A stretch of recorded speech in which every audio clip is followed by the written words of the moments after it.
ഞാൻ 2-3 ഫോട്ടോസും കൂടെ കാണിക്കുകയാണ്. ഇതായിരുന്നു ഞാൻ ബോൺ മാരോ ട്രാൻസ്പ്ലാന്റ് കഴിഞ്ഞ സമയത്ത്. ഹെവി ഇൻഫെക്ഷനാണ് ഈ സമയത്ത്,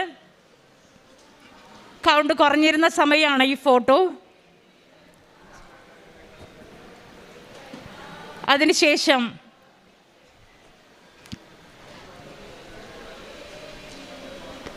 റേഡിയേഷൻ എല്ലാം കഴിഞ്ഞ് മോശമായി തുടങ്ങി. മുടിയൊന്നും ഇല്ല, മുടിയൊന്നും വേണമെന്ന് ആ സമയത്തും ഇല്ല, ജീവനും കൊണ്ട് ഓടിയാൽ മതി എന്നുള്ളതാണ്. ഫൈനലി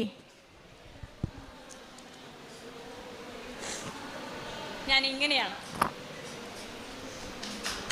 മാതാവിൻ്റെ വലിയ അനുഗ്രഹത്തിന്, എന്നെ പൊന്നുപോലെ എൻ്റെ കുടുംബത്തിന് കൊടുത്തതിന്, നാളിതുവരെ പരിപാലിച്ചതിന്, ഈ സാക്ഷ്യം മറ്റുള്ളവർക്ക് പ്രചോദനമാകട്ടെ തമ്പുരാനെ എന്നാണ് ഏറ്റവും വലിയ പ്രാർത്ഥന.